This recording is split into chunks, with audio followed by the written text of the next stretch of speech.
E eu falava acerca de Herodes pelo fato de Jesus ter chamado ele de raposa.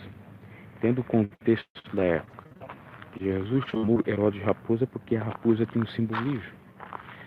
A raposa ainda tem esse simbolismo, resiste ainda até os dias atuais, pelo fato dela ser um animal muito, digamos assim, astuto, perspicaz, esperto, muito sagaz. A raposa, ela fuca, ela passa por meio das pedras para pegar sua presa, ela tem uma agilidade para isso, ela busca seus próprios interesses, tá? Inclusive isso é citado tanto no Velho Testamento, há menções de raposa, e até Jesus fala, né? No Velho Testamento a passagem clássica é aquela que usa 300 raposas para atear no arraial ou no local ali onde estavam os filisteus. Em Jesus existe pelo menos duas passagens, que primeiro essa talvez seria a segunda de Herodes, quando ele chama Herodes como raposa, e aquela em que ele diz que o filho do homem não tem onde repousar, mas as suas raposas têm o seu lugar.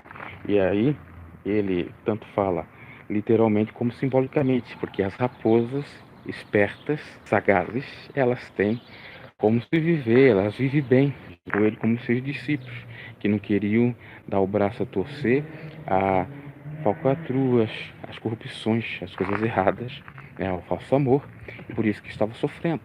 Já as raposas, que representava aí o imperador romano ou governador, que queria agradar a gregos e troianos, a judeus e a romanos, e sempre dar um jeitinho aqui a colar, sendo bem traçoeiro, fazendo a política da boa vizinhança, sendo hipócrita, sendo demagogo, tudo isso, quando Jesus fala que Herodes é raposa, é nesse sentido. Então, eles estavam bem. Agora, os discípulos e Jesus, infelizmente, não, porque o apóstolo Paulo vai dizer que o amor não busca seus próprios interesses, tudo sofre, tudo suporta, e o amor está justamente em não ser uma pessoa fraudulenta, uma pessoa que queira enganar, levar vantagem em tudo, fazer valer a lei de Gerson, etc. Então, meus caros, a questão de Jesus ter chamado Herodes de raposa não é só pelo fato de o animal até um pouco imundo, ou muitos podem ter pensado, chamou raposa porque simbolizava qualquer animal um pouquinho mais esperto, mas tem algo mais ainda em torno disso. Eu poderia aqui falar, mas o tempo também não nos permite. Verdades, né? De uma maneira até que pareça chula, mas que não seja, ou de modo simbólico. Tá? Muitos dizem, é pecado você falar palavrão, é pecado você dizer que associar a pessoa com animal. Jesus associou, porque tem representação. E às vezes é necessário falar dessa forma, porque tem um impacto para ver se a pessoa já sacudida, né, chocalhada, seja balançada e venha se arrepender dos seus pecados, dos seus erros, venha mudar as suas rotas. Então por isso que ele falou dessa forma, aquela raposa. Nenhum escapa, não existe. Era necessário uma reforma política, até eu chego ao extremo de dizer que se acabasse com os partidos políticos, melhoraria o Brasil. Então, ele representa aí o Herodes, né? Ele que Jesus de raposa, porque ele é esperto, ele é malandro, né? Aquela música malandramente, né? Ele é bem malandrinho, vai puxando aqui a brasinha para sua sardinha, falando com o outro para contornar toda a situação e ele manter-se no poder. Foi assim que ele não foi caçado, aliás, impedido, já era para ele ter saído. Ele conseguiu convencer um e o outro e está aí no poder. E agora a mesma coisa com essa greve. E vai permanecer até o final. Tá? Foi o que ocorreu também com a Dilma, porque as manifestações foram em 2013, teve 2014 aquela variação na Copa do Mundo, nos estádios, e em 2015 ela novamente, porque ela foi reeleita em 2014 no poder. Então, tudo é uma jogada. Esses caras sempre estão lá. Só que tem consequência, tudo que o homem semear, ele vai colher. A Bíblia tem dois Herodes, né? O Herodes que queria matar os meninos e até o Messias era o Herodes pai, e esse morreu. Já o Herodes que mandou matar João Batista é um Herodes filho, tá? E quando Jesus falou da raça, foi para esse Herodes filho. Ele queria essa dinastia, esse nome aí, de nobreza, os Herodes. E pode representar exatamente toda a classe política aí, todos que já estiveram no poder. Então, O Michel Temer representa exatamente bem habilidoso, bem sagaz, que continua no poder porque é malandro. Porque estando errado, eles conseguem buscar brechas para se defender tanto na lei ou ter conchavos para lhe ajudar. Do mesmo modo, era Herodes, ao ponto que matou João Batista inocentemente, por conta de falar da verdade, né? Ter dito que ele estava traindo seu irmão com a sua cunhada, que é a esposa do seu irmão Filipe, e Jesus, por falar também as verdades, curar, ele ficou com medo de que perdesse então toda aquela autoridade e taxou aí Jesus de subversivo, né? E essa foi a condenação de Jesus. Assim são os tais, assim são os caminhoneiros, assim são o povo, é taxado de subversivo, parteneiros, taxados de pessoas sem índole, sem boa reputação, só querem algazarra, e etc, né? Cria esses rótulos exatamente para eles saírem no amor. E o Herodes aí, a raposa aí está, seu Michel Temer, sua cova, a classe política e o Brasil sofrendo. E os subversivos, os cristãos, o povo, estão aí, sofrendo. Sofrendo por conta de um jugo desigual, sofrendo por conta de um governo espuro e ilegítimo que quer ser governado para si e não para o povo, tá? E todo que vai lá para o poder faz a mesma coisa, infelizmente. Por isso que é necessário mudar a politicagem, haver uma reforma política para que possamos, de fato, tentar um novo modo de viver, de governança e o Brasil seguir para frente. Muitos dizem que a solução seria os militares no poder. Olha, em 64, tem muitos críticos que dizem que os militares não prestavam. No entanto, tem muitas ressalvas positivas acerca deles. Que houve um milagre econômico, né, na economia, que tinha respeito, realmente pesava para aquela expressão que está na bandeira do Brasil, ordem e progresso, que os que não trabalhavam tinham emprego, não tinha taxa de desemprego, aqueles que não queriam nada não poderiam ficar na rua vadiando até altas horas da madrugada, enfim, tinha disciplina, tá? Os que eram perseguidos seriam exatamente aqueles que queriam viver de uma maneira mais diferente, né? Que era a classe artística e tal. Pode ser uma tentativa, né? Claro que tem que ver tudo com muito cuidado para que nós também não sejamos aí de alguma maneira enganados novamente com um novo formato de governo que seja igual ou até pior ao que esteve até agora mandando, tá? Então, meus caros, realmente a situação é alarmante, é complicada. No Brasil, oremos ao Senhor, né? Para que Ele de fato seja Senhor dessa nação, da nossa vida, que governe exatamente a mente desse governo, porque Salomão já disse que um governo ímpio faz com que a nação sofra, e de fato, está aí a nação sofrendo, ímpio no sentido de não governar, não necessariamente religiosamente, mas de não governar para o povo. Nós estamos, por exemplo, no Brasil, numa democracia. O povo é que manda, o governo é do povo. O povo está aí sofrendo. Que absurdo isso da gasolina que foi evidenciada abaixo do preço que é pagado no Brasil. Né? No Brasil, R$ 4, R$ 5. Nos países vizinhos, 2, 1 e pouco. Que absurdo. E comida, enfim, essa taxa terrível, abusiva de impostos. Aí o governo quer dizer uma concessão aí com relação aos impostos, diminuí-los e tal, mas para compensar em outros, criar outros e tal. É mais do mesmo.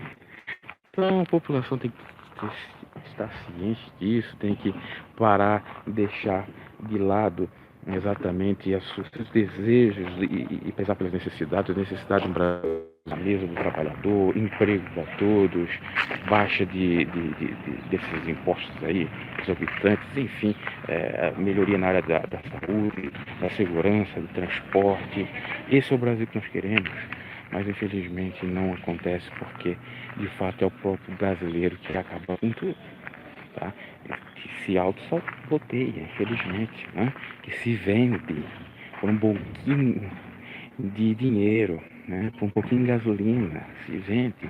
Acho que nem Saul perdeu a sua primogenitura por um bocado de lentilhas.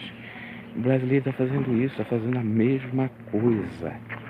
E isso não é só no âmbito aí Se nós formos analisar da política ou do Brasil no todo, mas também se nós formos analisar as pequenas coisas, quantas vezes nós se vendemos por pouquinhas coisas, coisas ínfimas, né? Melhorias aqui e acolá que não resolve, paliativos, placebo, às vezes é para a família, às vezes é para nós mesmos, um emprego que poderia ser melhor e a gente acaba ficando daquela forma. O fato é que a corrupção nasce com o brasileiro. O brasileiro é corrupto. O brasileiro é corrupto quando ele acaba recebendo dinheiro impróprio que não é para receber. O brasileiro é corrupto quando ele sai do emprego e quando está empregado, espera, diz para o patrão não assinar a carteira para ele receber o de seguro-desemprego. Existe vários tipos de corrupção. E aí demonstra exatamente isso, porque isso é o reflexo do povo brasileiro, né? Esse governo aí que está dessa forma é um reflexo. É um reflexo de tudo isso. Então, não tem como dizer, a culpa é só do governo. A culpa é de todos nós. A culpa é de todos nós, porque querendo, nós podemos. Querer é poder. Tá? Agora, para poder, de fato, é necessário fazer, porque só querer não adianta. Então, isso aí é a reflexão, comentário acerca dessa greve que, por enquanto, não deu em nada. Dizem que agora, no domingo, vai ter alguma coisa nesse sentido, mas não seria greve, seria só uma manifestação em Brasília, com os caminhoneiros, seus cavalos e tal. Não sei. Vamos confiar no Senhor, orar e agir também. Não adianta só orar e também não agir nesse sentido. E agora nós temos que procurar bem voltar na pessoa certa para que nós não nos decepcionamos, porque os políticos estão realmente deixam a desejar, e muitos, inclusive os tais cristãos de bancadas evangélicas e tal, que dizem que são de Deus, né? Mas faz tudo errado. Né? Você vê o tamanho da hipocrisia desses religiosos. Inclusive eu vi um discurso do Temer dizendo com o Marco Feliciano, que é um pastor aí, que é político, que nós somos todos religiosos, né? Porque a palavra religião vem de religo, religare, nós somos todos religados fraternalmente para ajudar o povo, para livrar da baderna, porque na concepção do tema, a baderna é você externar a realidade e procurar mudança. E aí vai ir contra o que ele fala. Então, fica complicado dessa forma, fica muito complicado mesmo. É necessário nós ter um pouco de consciência do Evangelho para não sermos enganados por esses Herodes Raposa que estão aí no poder, com esses sagazes, espertos aí, que vêm, que não está nada, sapatinho da algodão para nos enganar, transfigurando de anjo de luz bonitinho, né, santinho, bonzinho, a fim de governar para o povo, de fazer melhoria na saúde, transporte, isso. Olha, vai resolver os problemas de todo o Brasil. Ele tem a panaceia universal, a cura para todos os males do Brasil. Cuidado, desconfie desses tais, são realmente lobos vestidos de pele de ovelha, são enganadores, defraudadores, são pessoas que estão para governar para si mesmos, tá? Eles servem os seus próprios caprichos, servem o Deus Mamon do dinheiro e ainda querem servir a dois deuses, mas não tem como, ou serve a Deus de fato ou serve ao Deus da riqueza, porque Jesus falou acerca disso, não há como haver concessões nesse sentido para servir os dois deuses. E quem serve a Mamon não serve o povo, não ajuda o povo. Agora quem serve o Senhor sim, porque ele ama a Deus sobre todas as coisas, ao próximo como a si mesmo. Meus caros, pensamos nesse sentido, porque do jeito que está realmente está complicado. Não vou ficar.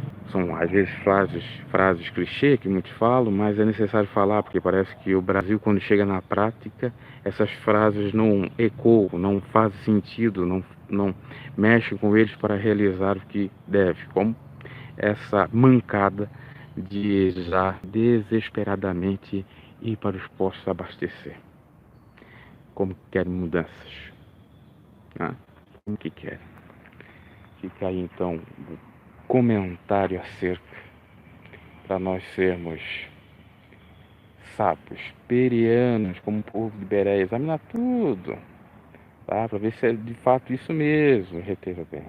E não deixar nos enganar, porque maldito é o homem que confia no homem, tá? Tanto confiar em si mesmo, no seu ego, que você pode fazer tudo, resolver tudo sem Deus, sem Jesus nada podemos fazer, bem como confiar no seu próximo, né?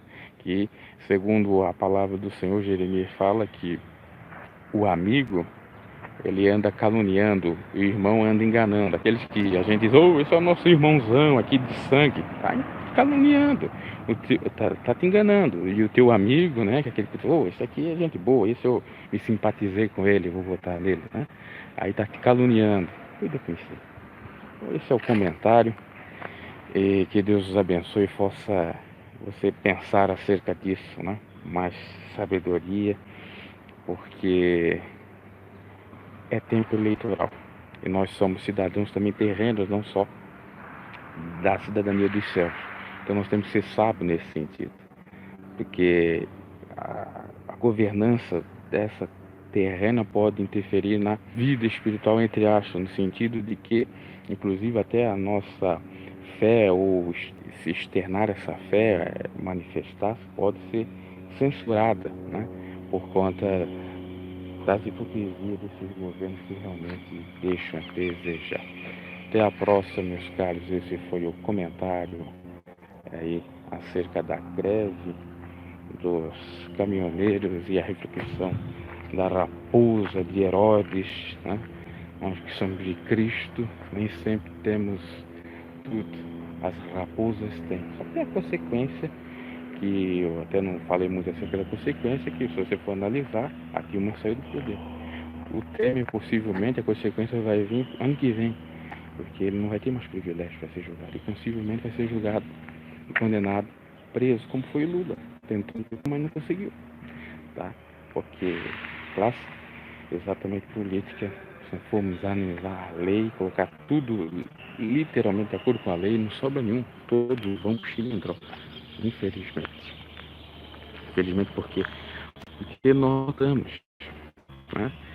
Digo, a grande maioria, a maioria, por exemplo, do Lula, mais de 70% votaram nele na primeira eleição, tá? E aí o que deu?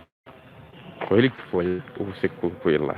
Mas eu acreditava, ele não poderia mudar, ia trazer uma nova esperança para o Brasil, porque ele era do povo, sujeito do povo, né? Demagogo, né? O sujeito do povo dá nisso. Olha o que Jesus disse para o sujeito do povo, que era Nicodemos, que tinha vergonha do povo, queria servir o povo mais do que o Senhor. Necessário nascer de novo para nós acreditarmos que de fato um governo seja do povo. A gente tem que ver frutos de nascimento de amar o próximo como a si mesmo, e a Deus sobre todas as coisas. Que quem ele teme a Deus e ama o seu próximo, esse realmente governa para o povo, esse realmente faz a coisa acontecer. E essa nação é abençoada porque ela é bendita, pois o Senhor é o Senhor da nação, né? Como diz o Salmo, bendita é a nação cujo Deus é o Senhor. Acho que deu aqui, porque está pegando o sol, já está atrapalhando aqui na meditação, reflexão nesse comentário. Já me prolonguei demais, foi muito prolixo. Os comentários, até a próxima.